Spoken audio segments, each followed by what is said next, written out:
देखिए दोस्तों, अगर आपके पास ई श्रम कार्ड है तो सभी के लिए बड़ी खुशखबरी। ई श्रम कार्ड पर सरकार ने लोन योजना को शुरू कर दिया है। मतलब अगर आपको 10,000 से 50,000 रुपये की ज़रूरत है तो आप लोन ले सकते हो और आराम से जो भी काम है उसे कर सकते हो और छोटा मोटा अपना व्यापार भी शुरू कर सकते हो, आत्मनिर्भर बन सकते हो। तो कैसे लेना है देखिए। सबसे पहले आपको मोबाइल का या फिर लैपटॉप का ब्राउज़र को ओपन कर लेना है और यहाँ पर आपको लिखना पड़ेगा ई श्रम।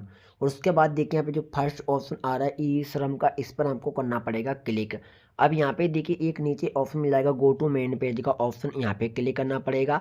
यहाँ पे क्लिक करते ही आप ई श्रम कार्ड के वेबसाइट पर आ जाओगे। और अब यहाँ पे जो थ्री डॉट का ऑप्शन आ रहा है, इस थ्री डॉट के ऑप्शन पर आपको क्लिक कर लेना है। और एक ऑप्शन आपको मिल जाएगा देखिए यहाँ पे स्कीम का, इस स्कीम के ऑप्शन पे क्लिक कर लेना है। एक ऑप्शन नीचे यहाँ पे मिल जाएगा देखिए एम्प्लॉयमेंट स्कीम का जो ऑप्शन आ रहा है, यहाँ पे क्लिक कर लेना है। अब यहाँ पे देखिए सभी स्कीम एम्प्लॉयमेंट स्कीम आ जाएंगी। थोड़ा नीचे के लिए स्क्रॉल करोगे तो यहाँ पर आपको ई श्रम पर एक एम्प्लॉयमेंट स्कीम मिल जाएगी। नीचे आने के बाद पीएम स्वनिधि, जी दोस्तों, इस स्कीम के अंतर्गत आपको लोन मिलेगा सरकार के द्वारा। इसमें सरकार 10,000 से पूरा 50,000 रुपये देती है। यहाँ पर 10,000 रुपये लिखा हुआ है, लेकिन इसमें आप चाहो तो 20,000 रुपये भी ले सकते हो। आपका अगर मन है तो आप 30,000 रुपये भी ले सकते हो, चाहो तो पूरा 50,000 रुपये भी ले सकते हो। जी हाँ। तो अब इसमें आपको अप्लाई करना पड़ेगा और लोन अकाउंट में आ जाएगा। तो इसके लिए जो ऑप्शन आ रहा है साइट विजिट का ऑप्शन, यहाँ पे क्लिक करना पड़ेगा। क्लिक करते देखिए यहाँ पे पीएम स्ट्रीट वेंडर की जो वेबसाइट है, यहाँ पर आप आ जाओगे। थोड़ा नीचे के लिए स्क्रॉल करोगे, यहाँ पर आपको अपना मोबाइल नंबर को देना पड़ेगा। फिर यहाँ पे देखिए जो कैप्चा दिखाई पड़ रहा है, इस कैप्चा को यहाँ पे देना पड़ेगा।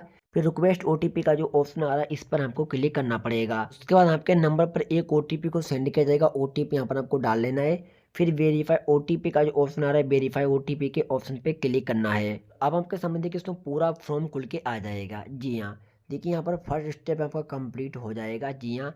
और यहाँ पे 3 स्टेप और भरने पड़ेंगे बस। थोड़ा नीचे के लिए स्क्रॉल करोगे और यहाँ पर आपका देखिए कैटेगरी आपकी दिख जाएगी और आपका मोबाइल नंबर दिख जाएगा और आपका एप्लीकेशन नंबर भी जनरेट हो जाएगा। यहाँ पे एप्लीकेशन नंबर को देख लेना है आपको। जी हाँ। और अब यहाँ पे पर्सनल इन्फॉर्मेशन आ रही है, यहाँ से फॉर्म भरना स्टार्ट होगा। फॉर्म को सही सही भरना पड़ेगा। सबसे पहले यहाँ पे नाम डाल लीजिए जिनके नाम से आप लोन ले रहे हो। यहाँ पे नाम दोस्तों डाल लीजिए, जैसे मैं एग्जाम्पल अपना एक नाम डालता हूँ। यहाँ पे मैंने नाम को डाल लिया। उसके बाद यहाँ पर आपको अपने पिता का नाम देना पड़ेगा, जो भी आपके फादर जी का नाम है। यहाँ पर आपको फादर जी का नाम को डाल लेना है। उसके बाद यहाँ पे आपको डेट ऑफ बर्थ को अपनी देनी पड़ेगी। आपकी उम्र है दोस्तों वो 18 प्लस होनी चाहिए, तभी आप इस स्कीम के लिए पात्र हो। फिर यहाँ पर आपको मेरिट स्टेटस पर क्लिक करना है। अगर आपकी शादी हो गई है दोस्तों तो यहाँ पर आपको मेरिड करना है। अगर शादी नहीं हुई है तो यहाँ पर आपको सिंगल पे क्लिक रहने देना है। फिर यहाँ पर आपका मोबाइल नंबर दिख जाएगा। फिर यहाँ पर आपको जेंडर पर क्लिक करना पड़ेगा। आप मेल हो या फिर फीमेल हो वो यहाँ पे सिलेक्ट करना पड़ेगा। फिर यहाँ पर आपको सोशल कैटेगरी पर क्लिक करना पड़ेगा। यहाँ पर आप किस जाति से आते हो, ओबीसी से आते हो या फिर एससी से आते हो या फिर एसटी से आते हो, वो यहाँ पर आपको सिलेक्ट करना पड़ेगा। फिर नीचे के लिए थोड़ा स्क्रॉल करना पड़ेगा। यहाँ पर बताया जा रहा है are you vending in the same state, मतलब इसी स्टेट से रहते हो तो यहाँ पर आपको ऐसे रहने देना है। अगर आप दिव्यांग हो तो यहाँ पे यस करिए, अगर दिव्यांग नहीं हो तो नो पे क्लिक करिए। और यहाँ पर मिनोरिटी का भी आपको बताना पड़ेगा, यस या नो का जवाब। अब यहाँ पर आपको केवाईसी डॉक्यूमेंट में चले आना पड़ेगा। और यहाँ पे दोस्तों जैसे मैंने देखिए वोटर कार्ड को सिलेक्ट किया है, शुरुआत में एक ऑप्शन आएगा, मतलब जी हाँ, केवाईसी करने के लिए कौन सा दस्तावेज सेलेक्ट कर रहे हो। आप चाहो तो आधार कार्ड को भी सिलेक्ट कर सकते हो, फिर वोटर कार्ड भी सिलेक्ट कर सकते हो। वोटर कार्ड तो सभी के पास लगभग है ही, तो आप वोटर कार्ड को भी सिलेक्ट कर सकते हो। यहाँ पे वोटर कार्ड नंबर आपको अपना डाल लेना है और यह नंबर ऑटोमेटिक पड़ जाएगा जैसे आप वोटर कार्ड नंबर डालोगे। और उसके बाद दोस्तों यहाँ पर आपको नीचे के लिए स्क्रॉल करना पड़ेगा और यहाँ पर आपको परिवार में से किसी एक लोगों को ऐड करना पड़ेगा। जी हम यहाँ पे सिलेक्ट कर लेना है और फिर नीचे यहाँ पर उनका नाम, रिलेशनशिप, ये सब ऑटोमेटिक आपको भर देना है। यहाँ पर आपको परमानेंट एड्रेस देना पड़ेगा। आपको हाउस नंबर पर क्लिक करना है, यहाँ से आपको हाउस नंबर को सिलेक्ट कर लेना है। जो भी आपका विलेज है यहाँ पर क्लिक करके अपने ग्राम का नाम यहाँ पर आपको डाल लेना है। फिर नीचे यहाँ पर आपको आना है, यहाँ पर आपको अपनी एरिया फिर स्टेट है उसे सेलेक्ट कर लेना है। थोड़ा नीचे के लिए स्क्रॉल करना है, यहाँ से आपको अपनी स्टेट पर क्लिक करके जिस भी स्टेट से रहते हो सभी स्टेट यहाँ पे आ जाएंगे। यानी सेंट्रल गवर्नमेंट की दोस्तों ये स्कीम है। आप भारत में किसी भी राज्य से रह रहे हो, यूपी से, गोवा से, बिहार से, मध्य प्रदेश से, तेलंगाना से, राजस्थान से, हरियाणा से, कहीं से भी रहते हो आप इस स्कीम में अप्लाई कर सकते हो। तो यहाँ पे स्टेट को सिलेक्ट कर लीजिए। फिर यहाँ पे डिस्ट्रिक्ट पर क्लिक करके डिस्ट्रिक्ट को सिलेक्ट कर लीजिए। यहाँ पर आपको अपना पिन कोड को देना पड़ेगा। फिर नीचे के लिए स्क्रॉल करना पड़ेगा। अब यहाँ पर नीचे अपना करंट एड्रेस देना पड़ेगा। सबसे पहले यहाँ पर आपको अपना हाउस नंबर देना पड़ेगा। जो भी आपका विलेज है विलेज का नाम यहाँ पे डाल लीजिए। जैसे यहाँ पे जो भी आपका विलेज है यहाँ पे क्लिक करके विलेज को लिख लीजिए, जैसे हमने एग्जाम्पल लिख लिया। जो भी एरिया है यहाँ पर आपको अपनी एरिया का नाम को डालना, जो भी एरिया है। उसके बाद यहाँ पे आपको फिर से नीचे स्टेट को सिलेक्ट करना पड़ेगा। अब यहाँ पे डिस्ट्रिक्ट पर क्लिक करके जिस भी ज़िले से रह रहे हो यहाँ से ज़िला का नाम आपको सिलेक्ट कर लेना है। यहाँ पर आपको अपना पिन कोड को डाल लेना है। फिर नीचे के लिए स्क्रॉल करना पड़ेगा। यहाँ पर आपको बैंडिंग एक्टिविटी में आना है और यहाँ पर नेम ऑफ एक्टिविटी पर क्लिक करना है। अब तो ये पैसा सरकार आपको वैसे तो आत्मनिर्भर बनने के लिए पैसा दे रही है, आपको व्यापार करने के लिए पैसा देती है। मतलब आपको अगर कोई भी छोटा मोटा व्यापार शुरू करना है जो 50 के अंडर में शुरू हो जाए, जैसे क्लोथ की दुकान हो गई, पूजा का आइटम जो बिकता है वो काम शुरू करना है, या फिर प्लास्टिक का आपको जो छोटे छोटे सिस्टम होते हैं जैसे बोतल हो गई या फिर बाल्टी हो गई, इस प्रकार का काम शुरू करना चाह रहे हो, या फिर कोई सर्विस देना चाह रहे हो, मतलब इस प्रकार का काम शुरू कर सकते हो जो 50 के अंडर में शुरू हो जाएगा। उसी पर क्लिक कर लीजिए। जैसे मैं किचन आइटम पर क्लिक करता हूँ, मुझे ये काम शुरू करना है। फिर यहाँ पे आपको इस पर क्लिक करना पड़ेगा प्लेस ऑफ बेंडिंग पर। अब ये धंधा आप शुरू करोगे वो आप एक जगह दुकान मतलब लगाकर बेचोगे या फिर आप इधर उधर फेरी लगाकर बेचोगे। अगर दुकान लगाकर बेचना है तो फिक्स लोकेशन पर क्लिक करना है और यहाँ पर आपको डेट को डाल देना है, कब डेट से आप धंधा शुरू करोगे, लगभग की डेट यहाँ पे डाल दीजिए, नो प्रॉब्लम। अब नीचे यहाँ पे आना है, लोकेशन एरिया को यहाँ पर आपको सिलेक्ट करना पड़ेगा और यहाँ पे यानी धंधा आप कहाँ पर शुरू करोगे वो डेटा देना पड़ेगा आपको। यहाँ पे जो भी फिक्स लोकेशन है यानी यहाँ पे वेंडर डिटेल डाल लीजिए। फिर यहाँ पे आसपास की जो जगह है मतलब जैसे कोई धंधा शुरू करोगे जो आसपास की जगह मशहूर है वो यहाँ पे नाम डाल लीजिए।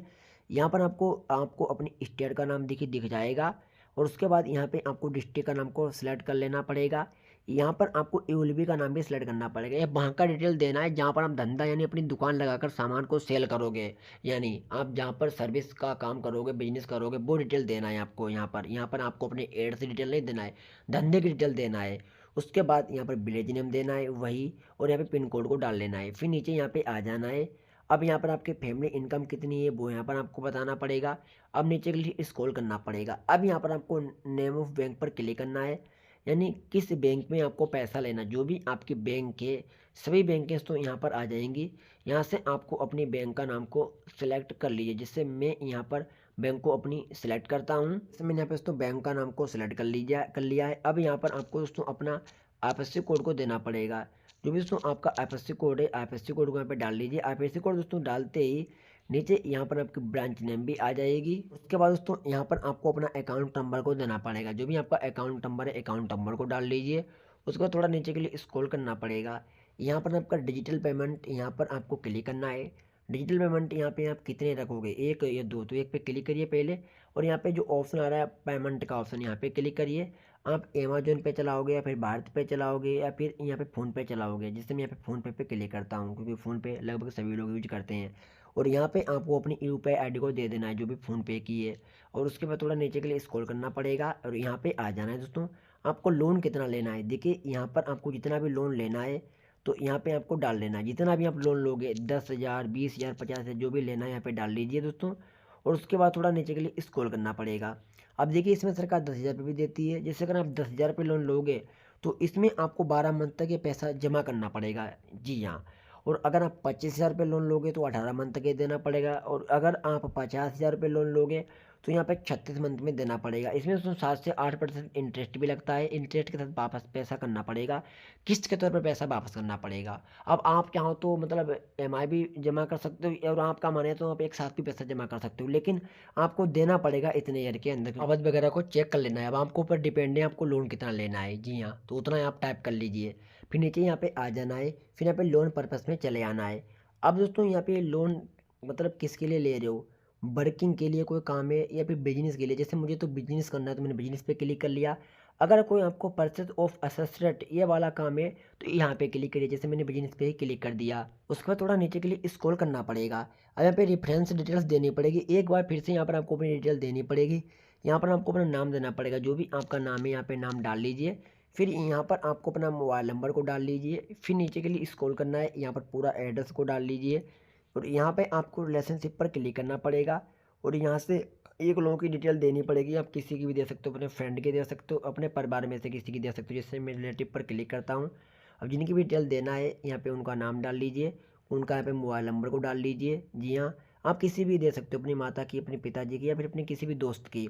यहाँ पे एड्रेस को डाल लीजिए और यहाँ पे इस पर सिलेक्ट पर क्लिक करना है और यहाँ पे रिलेशनशिप को सिलेक्ट कर लीजिए। जी हाँ, तब थोड़ा नीचे के लिए स्क्रॉल करने का जो ऑप्शन सबमिट का शो हो रहा है, इस सबमिट पर क्लिक कर देना है। इस सबमिट पर क्लिक करते ही जो आपकी पीएम स्वनिधि स्कीम है वो अप्लाई हो जाएगी। अप्लाई हो जाने के बाद जो भी आपने बैंक सेलेक्ट की, जो भी ब्रांच है, वहाँ पर आपकी एप्लीकेशन सबमिट हो जाएगी, यानी रिक्वेस्ट पहुँच जाएगी। और लगभग 1 हफ्ते तक आपको इंतजार करना पड़ेगा। फिर आपको अपनी बैंक चले जाना है, बैंक ब्रांच। जी हाँ, यहाँ पर रेफरेंस नंबर मिलेगा, उस रेफरेंस नंबर को स्क्रीनशॉट ले लीजिए, पीडीएफ आ जाएगी अप्लाई होने के बाद स्कीम, इसकी पीडीएफ अपने फ़ोन में सेव कर लीजिए और बैंक ब्रांच चले जाना है। और बैंक की ब्रांच जाने के बाद आपको अपने बैंक से कॉन्टैक्ट करना पड़ेगा, कर्मचारियों से, और वहाँ से आपका जो पीएम स्वनिधि लोन का वेरिफिकेशन हो जाएगा। फिर आपकी स्कीम अप्रूवल हो जाएगी। उसके बाद जितना भी लोन आपने अप्लाई किया होगा, 10,000 हो या फिर 50,000 रुपये हो, वो पैसा आपके अकाउंट में आ जाएगा उसी बैंक में। और उसके बाद पैसा निकाल कर कोई भी व्यापार शुरू कर सकते हो, बाद में पैसा सरकार को वापस कर सकते हो। तो दोस्तों यही स्कीम है, ई श्रम पर स्कीम दोस्तों। और ई श्रम पर भी सरकार इस स्कीम को चलाती है, मतलब ई श्रम कार्ड से लोन ले सकते हो, क्योंकि ई श्रम कार्ड होगा तो आप इस स्कीम के लिए पात्र हो, आराम से अप्लाई कर सकते हो। और अगर ई श्रम कार्ड नहीं है, मान लेते हैं हम, फिर भी आप इस स्कीम के लिए पात्र हो, आप अप्लाई कर सकते हो। इसमें अप्लाई वोटर कार्ड से होता है, आधार कार्ड से होता है, और आपका मन है तो आप अप्लाई कर सकते हो और लोन लेकर अपने आत्मनिर्भर बन सकते हो, अपना खुद का स्टार्टअप, खुद का व्यापार शुरू कर सकते हो। धन्यवाद।